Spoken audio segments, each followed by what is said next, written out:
भाई हमारे जानते होंगे कि जो भोजपुरी का मिठास है वो कोयल से कम नहीं है।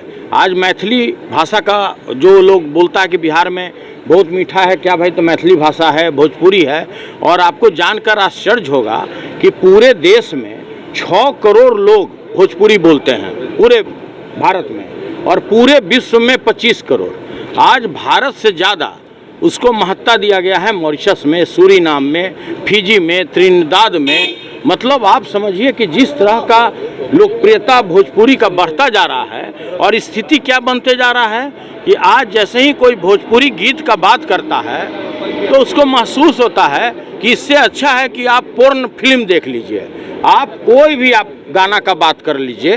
आज सभी दो अर्थी गाना जिस तरह से बाजार में और फुहर ढंग से कि कोई भी गायक भी अपने घर के परिवार और बच्चियों और अपने परिवार के साथ वो गाना नहीं सुन सकता है। गाना बनाने वाला और गाना बोलने वाला और उस पर मंचन करने वाला, तीनों व्यक्ति भोजपुरी का जो फुहर गाना है उस पर अपने परिवार के साथ वो भी बैठ करके नहीं देख सकता है। तो मेरा सवाल इस पर बहुत महत्वपूर्ण था, और मैंने कहा कि ऐसा क्यों हो रहा है इस देश में? इसलिए हो रहा है कि जो फुहर गाना गाया, भलगर से भलगर गाना गाया, मतलब आप समझ लीजिए कि कोई बोला कि लहंगा उठा दे रिमोट से, तो क्या हो गया भाई? तो गोरखपुर का एमपी हो गया। तो उस पर विश्व गुरु खुश हो गए, उसके बोल पर, उसके डांस पर। उसने जो इसमें मंचन दिखाया, जो इसमें डांस दिखाया कि लहंगा उठा दे हम रिमोट से, तो इस पर हमारे विश्व गुरु खुश होकर के उसको गोरखपुर के टिकट दिया और वो सांसद हो गए। उसी तरह से एक बोले कि कुर्ती के टूटल व बटनिया, ठीक बा, उस पर उन्होंने अपना मंचन दिखाया, तो वो कहाँ के हो गए भाई? तो उत्तर पूर्वी दिल्ली के सांसद हो गए। हम नाम नहीं बताएंगे, आप लोग खोज लीजिएगा। उसी तरह से तीसरा व्यक्ति भीतर के तीतर पर गाना गाए और बड़ा अच्छा डांस किए, उस पर खुश होकर के लोग उसको आजमगढ़ का टिकट दे दिया, वो भी आज सांसद हो गया। तो इसी को देख करके समाज में जो बेरोजगार लोग हैं आजकल अपना अपना पोर्टल खोलकर यूट्यूब पर डालना शुरू कर दिया।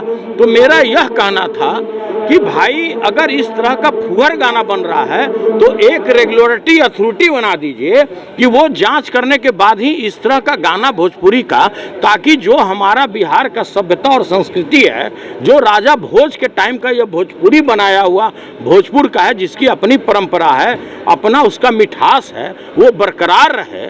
और इस 3 आदमी जो 3 एमपी हो गए और उसका समाज अनुसरण नहीं करे भविष्य में कि भाई फुहर गाना गाने से विश्व गुरु खुश हो जाएंगे और हम भी सांसद बन सकते हैं, और उसी का होड़ लगा हुआ है, तो इस पर रोक लगना चाहिए। यही मेरा सवाल था। क्या बात कर रहे हैं, लेकिन बीजेपी कह रही है आप तो राजनीति कर रहे हैं इस पे और कुछ नहीं कर रहे। अब भला हम तो ये बता रहे थे सदन में कि अगर मेरा बात अगर गलत हो, अगर हम सत्य नहीं बोल रहे हो, तो हमारे बात को प्रोसीडिंग से हटा दिया जाए। और ये लोग दावा करें, ये लोग चैलेंज करें कि हम गलत बोल रहे हैं। हम तो उस गाने का बोल रहे हैं। हम ये भी बता रहे हैं कि वो 3 व्यक्ति पर विश्व गुरु खुश होकर के कहाँ लोकसभा का टिकट दिए, तो बात हम ये बात बोल रहे हैं। और हम ये भी बोल रहे हैं कि यह गाना पर किसी एडमिनिस्ट्रेटिव ऑर्डर से रोक नहीं लग सकता। जिस तरह से शराबबंदी के लिए कानून बनाया गया, दहेज प्रथा के लिए कानून बनाया गया, उसी तरह अगर कानून बनाने में आप सक्षम नहीं है तो कम से कम रेगुलेटरी